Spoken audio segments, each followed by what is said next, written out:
Good afternoon, everyone. My name is Reagan Cusimanio.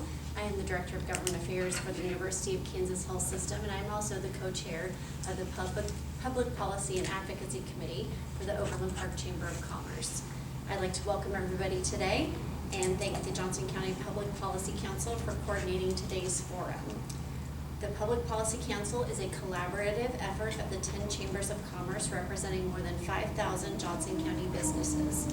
In addition to hosting the forums such as this, the Public Policy Council conducts other voter education efforts, such as publishing a wealth of candidate information on the council's website, which is located at www.votejoco.com. I'd like to welcome and introduce our candidates, Sean Tarwater and David Benson, today. Each candidate is going to have a 1.5 minute opening for their statement. Then after their opening comments, we're going to rotate through questions for each candidate. These candidate questions were written by the Public Policy Council. We will not be taking questions from the audience today. And because this is a forum and not a debate, we will not have built-in times for rebuttal. At the conclusion of our Q&A, we're going to have each candidate we're going to give each candidate an opportunity to offer closing remarks. Prior to starting the forum, we did draw numbers to determine which candidate would speak first, and based on that random drawing, we are going to begin with Dr. David Benson and his opening statement. We will now start with that. Very good. I'd like to thank Johnson County Public Policy Council and the Overland Park Chamber for hosting this event. My name is Dr. David Benson. I am born and reared in Kansas, southeast Kansas in Chanute. Went to public school there. Further went to and received degrees from Pitt State University, Wichita State University, and a PhD from Kansas State University in educational administration and foundations. I'm a lifetime educator. I started in Joplin, Missouri as a classroom teacher in 1972 and worked until 66, so the 44 years of educational service, 33 of those as a school superintendent in Kansas, Missouri, and Iowa. I also served in the United States Army Reserves and was honorably discharged in 1976. I appreciate this opportunity and hope I can continue my public service work. Thank you. Mr. Tarwater. Thank you. I'd like to thank the JCPP for the opportunity. I'd like to thank Dr. Benson for being here with me today, and the Overland Park Chamber. I'm a third generation Kansan, and I'm homegrown right here in the metropolitan area. Actually, I've lived in my district for over 17 years. Went to Rockhurst High School, graduated from UMKC twice, once with a master's degree. My wife Lexi and I raised 4 boys, and they had a mix of private and public education. Oldest is at KU, and the other 3 are at K-State. And I also started and owned several businesses here in Kansas. I signed the checks on the front and the back. And I've been in the legislature for 8 years and have become an effective bipartisan legislature. I have, after just 2 years, I was appointed to be the Commerce Chair and have worked hand in hand with the Overland Park Chamber to craft some pretty incredible bills that we'll talk about hopefully later.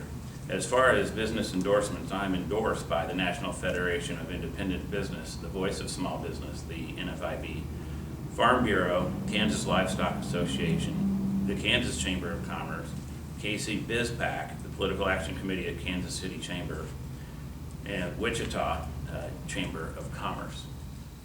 Looks like my time is up. I'll stop there. Thank you for having me. Thank you. We're going to start with our first question, and we'll go with you, Mr. Tarwater, and then we'll move on to Dr. Benson. As a candidate, what are your top 3 policy issues? Okay, thank you for that question. The top 3 issues are really that I'm hearing are concerns. Property tax relief is a big issue. That's the number one. Inflation is a number 2, very close. We need to reduce the regulatory and tax burden and promote economic and workforce development and solve supply chain issues. I think that's going to help a lot in inflation. And then we need to make sure that we have access to world-class education for all Kansans. As it relates to business, we need to continue to look at reducing regulatory tax burden on Kansas businesses and promote economic development. We will continue to focus on workforce and development through education, skills training, workforce, housing, child care, and recruitment of out-of-state employees. As it relates to constituents, we need more property tax relief, especially as it pertains to fixed income and retired individuals. We must continue to fight for our schools and especially our children, and make sure that every Kansas has an opportunity to receive a world-class education. Finally, we need to continue to make the necessary changes to deliver services to citizens in a reliable and fraud-free, efficient manner so that we can save dollars and pass them back to the taxpayer. Thank you. Dr. Benson, same question for you. Certainly. My 3 top issues are education support across the board, pre-K through our university systems. Also included in that is the fulfillment of the promise of 92% special education support for our public schools to manage our special education needs. My second issue is the issue of local control. I firmly believe as a philosophy that our government works best that is closest to the government that it serves. So our county, our city, our school districts, our water district, all of those boards need the authority fiscally and policy-wise to make a difference in the lives of Kansas citizens. And third, I am a committed voter for the maintenance of women's health rights in Kansas. I would never vote to limit or place extraordinary burdens on women when exercising their freedom to control their own bodies. Thank you.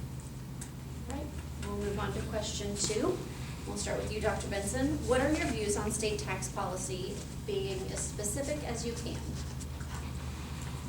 Yes, there was a bill passed in the last legislative session, and we need to recognize that reduced taxes, and I believe we need to determine what the true effect of that bill is before we continue any general tax relief.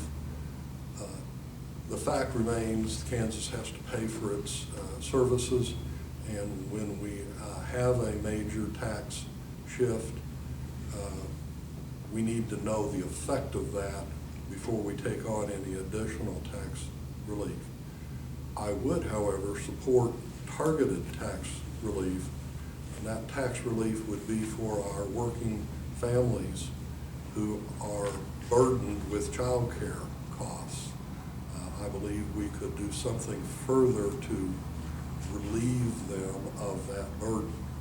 And our seniors of low income, I believe our seniors need some relief, and we should explore all avenues in getting that relief.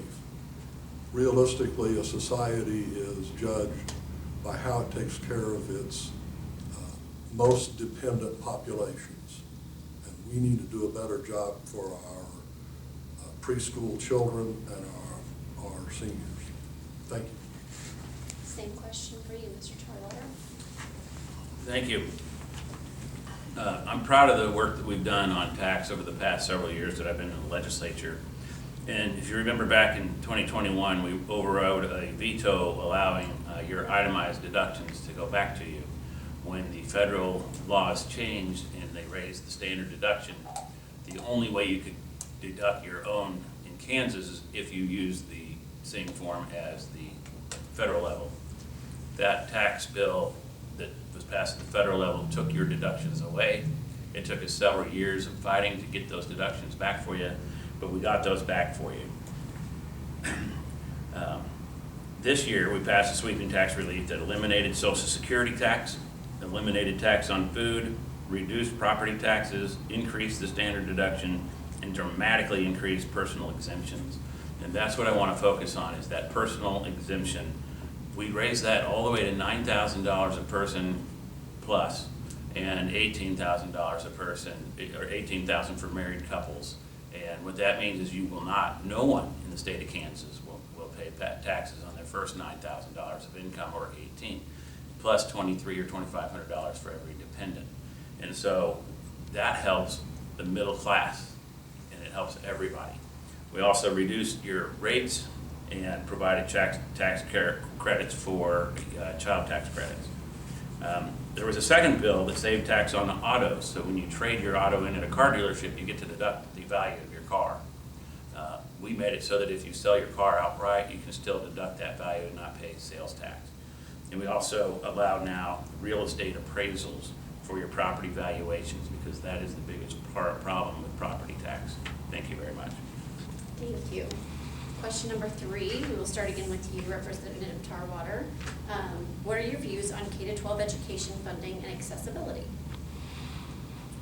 So I've always said that when I first ran in 2016, the schools were underfunded, and it was the number one issue that I heard at the door, and I made a promise that we will fix that, and I did just that. In 2017, I voted for the original funding fix and every funding fix thereafter. Our Supreme Court and our governor have agreed we are constitutionally funded every single year, and should boast it. This year, we added funds to fully fund special education, and we put more than what the governor had budgeted for it. And that was something that she really wanted. We did it, and we got it done. I always support adding funds focused specifically on school safety and mental health. And these are outside of the school bill right now. We add that each and every year. It's not ever in the governor's budget, but we make sure that it gets in there. I always put our schools first, and our children as our first priority. My mother-in-law, my sister, and my mother were all teachers, and I know how much they care and what they go through. Always keep them and your children in mind when we construct school policy, and I fight for the children's teacher when it comes to policy. When it comes to the voucher program or the scholarship program, I do support that, because our inner city schools, all of them, are less than 7% proficient. And it doesn't matter how much money we give them, they can never get that. Some are as low as 4. What our voucher, what our program allows is for somebody that really wants to go to a different school down the street that tests at 30%, we allow them to do that, and it saves taxpayer dollars. I make that vote for those children, and it does not affect the Blue Valley School District. Thank you. All right, Dr. Benson, same question for you. Well, I appreciate Sean's concern about teachers. I agree. Teachers need to be treated as professionals, and the legislature under Republican leadership took away due process rights from teachers, and that is inappropriate. As far as vouchers are concerned, I'm a strong opponent of any vouchers or any name scheme that sends public money to private purpose. I believe that is philosophically an incorrect thing to do in state government. Regarding performance, if you take a select group out of a population, of course you get a higher performance. That does not raise the boat for all. That requires funding. And we are not at 92% special education funding. In fact, the last $75 million was put in a manner that did not follow the formula for how that money should be distributed. It is an ongoing problem across the board I am a career educator, and I will always support public schools, support education, and oppose any measure that I deem would harm education in any manner. Thank you. Our next question is around economic development. What types of economic development policies do you support to encourage job growth and business expansion in Kansas? And we'll start with you, Dr. Benson. Sure. I think the star bond issue, and certainly as chair of economic development, Sean has a part to play in that.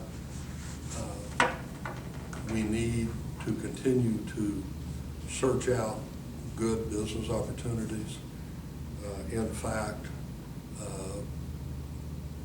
the Kelly-Poland administration has 4 consecutive Golden Shovel Awards by Site Development Management for being pro-economic development. I would suggest any viewer look at the Kansas Commerce Department website for more information on that. I think economic development occurs best when we have an educated workforce, and I hope during this process we get to talk about our university and community college and technical school responsibilities for developing workforce. Thank you. All right, same question for you, Mr. Tarwater. Thank you.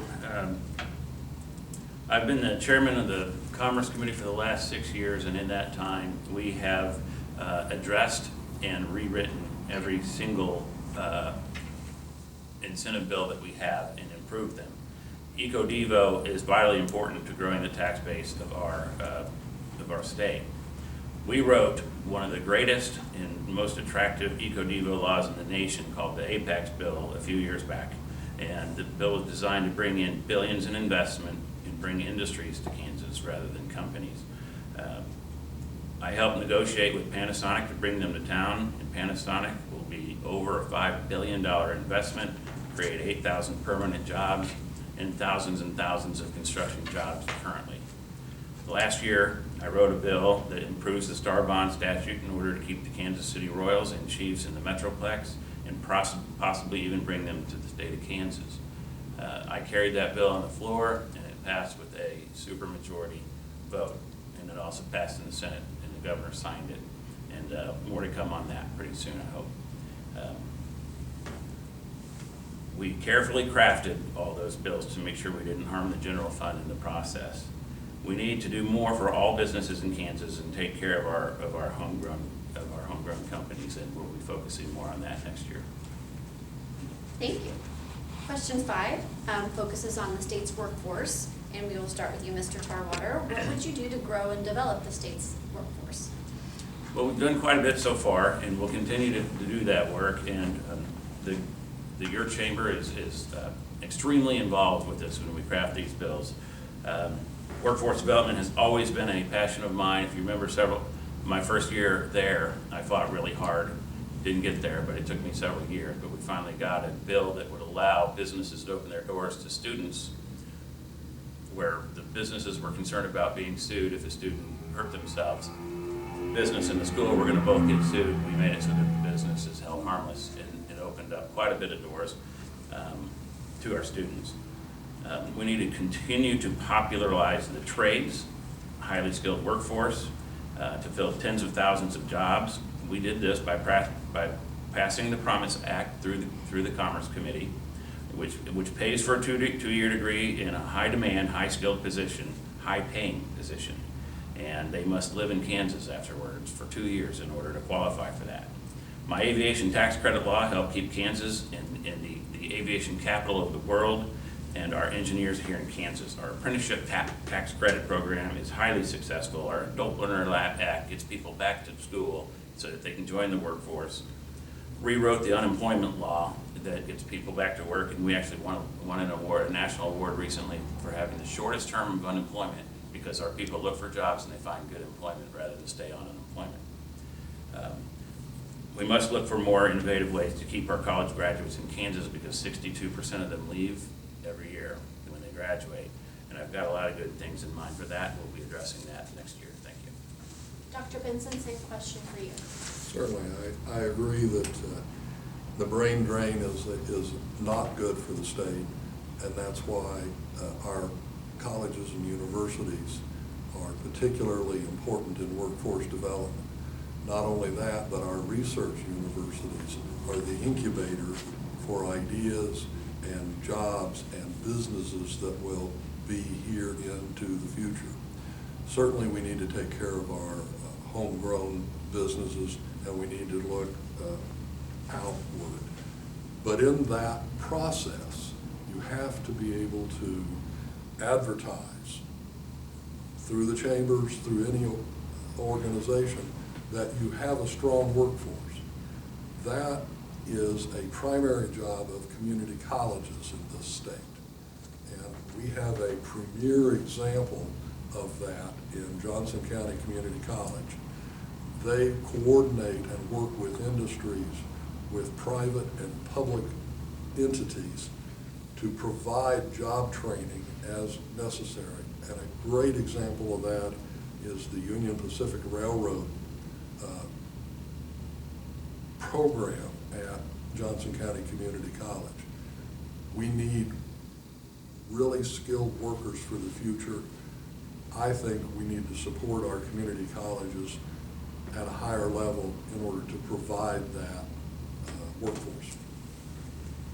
Thank you. Our next question is around post-secondary education.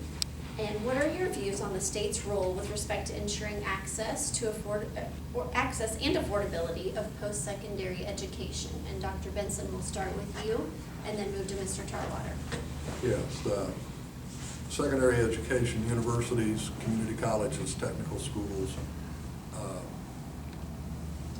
we need higher levels of support from the state for that, because what has happened over the last couple of decades is tuition has gone up to the point where our young graduates are graduating with debt loads. And there's been a lot of talk about this across on a federal level. We need to support our universities, community colleges, technical schools, so that students don't have such an onerous burden of tuition, and they can graduate, enter the workforce without such high debt ratios. Thank you. Mr. Tarwater, same question for you. Thank you. Yes, we do need to work on more innovative ways to get children, get our students into college and keep them there, get them back there. I talked about the Promise Act that I championed a few years back. That provides free tuition to any kid that signs up for it in a high wage, high demand position. We've talked about that. They have to stay in Kansas for 2 years afterwards. I crafted the adult learner bill that we talked about, and that will pay for education for anybody 25 years and up that didn't finish their degree, that wants to go back and finish their degree. That gets them back into school. That's access. I crafted the apprenticeship tax credit, that if you work at a business and you go to school and the business pays for it, they get a tax credit for doing so. I crafted the aviation tax credit that does the same thing. If the aviation company wants to pay off a student loan, they get a tax credit for that, and they have to work in Kansas. I created the Para to Teachers program for teachers to go to school, and that is paid for so that we can create more teachers. I made a motion in appropriations that doubled the number of teacher scholarships. That's access for new teachers, and they have to work in Kansas when they're done. We need to encourage more work-study programs, and we'll continue to do that. The work-to-learn programs like NIAR Works in Wichita is highly successful. When somebody graduates from that program, they have a job in Wichita and they stay in Wichita. Instead of 62% leaving, about 85% of them stay in the state of Kansas. Thank you. All right. The next question, what are your views on healthcare policy and Medicaid expansion? And we'll start with you, Mr. Tarwater. Okay, so I've always advocated for better access and lower costs for healthcare, and I have consistently supported association health plans and short-term policies that are much less expensive than the marketplace.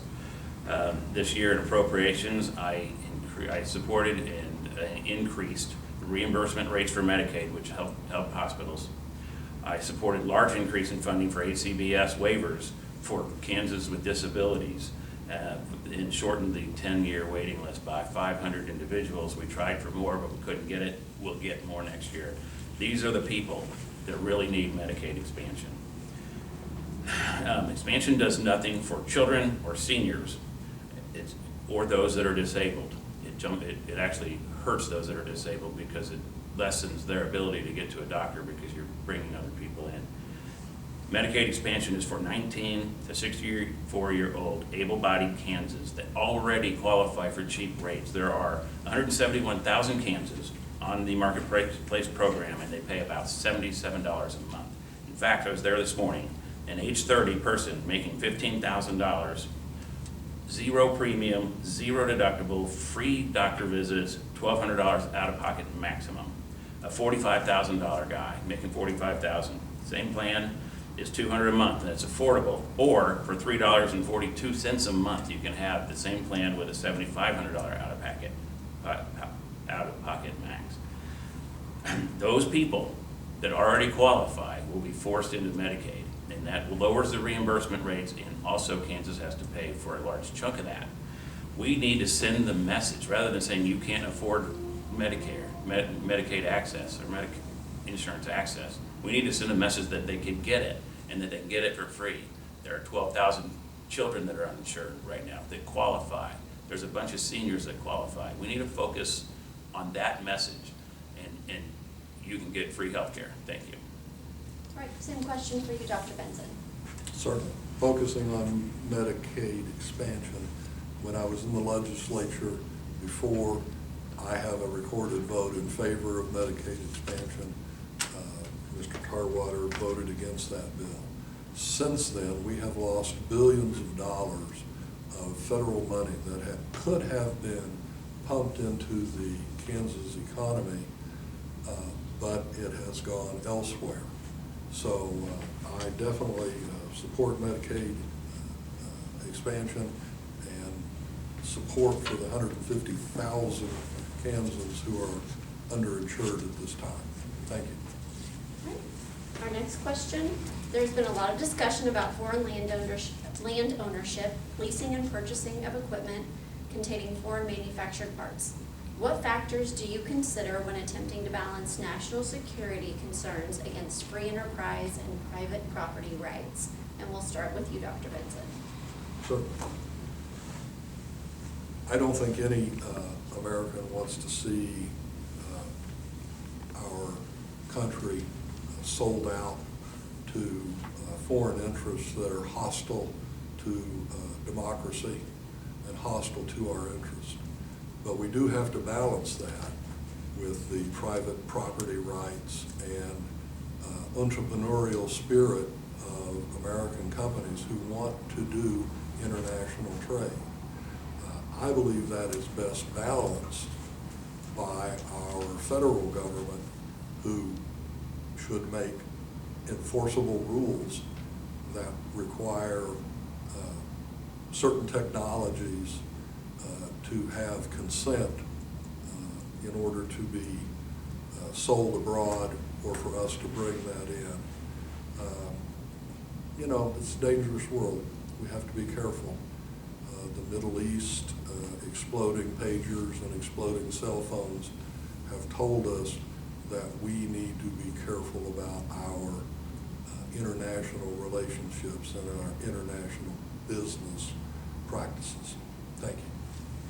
Same question for you, Mr. Tarwater.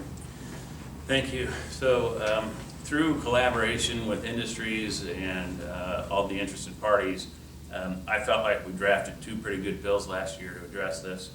And you know, when we first started, I didn't see the reality of the threat until after meeting with some top military leaders.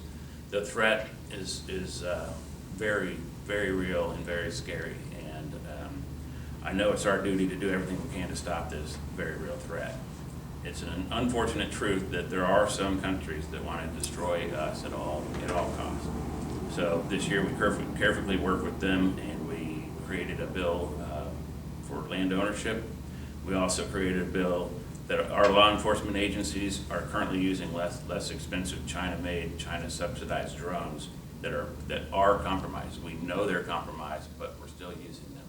We created a bill to weed those out and help incentivize them to buy new drones that we control, and China does not. So we'll probably go back to the drawing board on that next year. Those did pass the House and the Senate. The governor vetoed it. And so we'll have to figure out what we need to change to get something into good policy for next year. Thank you. Thank you. Next question. How control over decision-making is divided among the state legislature and local governments, including local school boards, on issues such as taxation, economic development, and education? This has been a matter of debate. What are your views on this issue? We'll start with you, Mr. Tarwater, and then move to Dr. Benson. So I'm a proponent of local control. Local politicians know your needs better because they're closer to you, and it's much easier for you to affect local elections. If you go out and knock on your neighbor's doors with a concern, you can affect a much smaller district in a local election. Most of it needs to be done locally because the lion's share of your property tax is collected by your local politicians and spent, and it goes up by 15 to 20% every year. And so it's good to be involved in all of that. I supported a transparency bill that allows each property owner to know what the increase is going to be, and then you can affect your local politicians. There are some things at the state level that we do on occasion that affect local politics. Or local control, such as the school bill that had issues, the Open Borders Act or the open enrollment. But I listened to my local individuals when crafting these bills, and I made a motion on that bill to make sure that the local control was there for the school boards to decide how many students you can take, rather than just making them take them all, and that puts it back in local control. I listened to your school district when it came to bus drivers and their need to keep them employed and be able to not have to find them and retrain them every year. And so we added them this year. I added them in commerce to the Unemployment Act so that they can collect unemployment when they're out. So there are occasions sometimes where the state has to get involved to help out for local control of things. Thank you. Dr. Benson. Well, I think I've made it pretty clear that I'm a local control advocate. My experience as a school superintendent teaches me that local control is a cornerstone to effective education policy, practices, and fiscal control. I think that the state should make a statement of interest anytime that they pass a bill that affects local control, so that it is clear what the intent is and why it is necessary for the state to intervene in local matters. Thank you. Well, I'd like to thank both of you for sharing your thoughts on the important issues that we covered today. We're now going to turn to our closing comments and remind candidates that you each have 1.5 minutes for your remarks. We're going to start with you, Dr. Benson, to give your closing statement. Okay, thank you. I come to you as the candidate with the most experience in education. My superintendencies in Midwest states have provided me many opportunities to see how other states do their business of providing public education. Matter of fact, the education finance bill will be coming due and will be rewritten during this biennium, the next 2 years. I would venture to say there is nobody going to be on that floor or in those committee rooms that knows more about how to fund public education. If you have had the colloquial interest of only staying in one place your entire life, then that's all you know. And you don't know what you don't know. So as far as education is concerned, I think it's imperative that I be sent to Topeka. Medicaid expansion, women's health, we didn't really touch on that topic, but right now there were over 20 bills that were introduced to limit women's reproductive health rights in one form or another, and I will oppose all of those issues. I'm Dr. David Benson. I would appreciate your kind consideration of my candidacy and your vote. Thank you. All right. Mr. Tarwater. Okay, thank you, and thanks again for the opportunity, and thank you to Dr. Benson for the cordial forum today. I'm sure not all of them are like this, but I think it's important to get along. Look, we're both going to fully fund education. I've proven that I've always have. I was there when we wrote the bill that fixed it in 2017, and that's been in place ever since, and I voted for it every single year. I've wrote it once, I was involved in the writing of it once, and I can be involved in the writing twice. But experience matters. That's the difference here. The experience matters. I'm the chairman of the Commerce Committee. I sit on insurance and the appropriations committees, and I've sat on K-12 budget for many years. Everything in the State House comes through appropriations, so I have acquired an institutional knowledge based on that would be difficult, and that would be difficult to replace. And I think that's what's making me successful. And I understand the rules, and I can get things done. I sit on many interim committees, and I chair several of them. I work with the Chambers of Commerce, and and representatives from all over the state. Legislators from both sides of the aisle come to me to help on their issues, and together we're successful. So let's not take a step backwards, but instead charge forward for a better Johnson County. I do want to address in my last few seconds the billions of dollars that will come to the state on Medicaid will still come to the state. All that is those people going to the doctor and the money's coming in. If they have the real health insurance that's also free, the reimbursement rates are higher, so it will be even greater billions of dollars that come to the state. All we have to do is inform these people that they can get free insurance. And just because a bill is introduced doesn't mean we're going to look at it. There are crazy bills introduced every single year, and the outright ban on abortion has been introduced every single year, and we've never taken it up. And we can't make laws on abortion anymore anyway, so I'm not hearing that as an issue at the door. Thank you.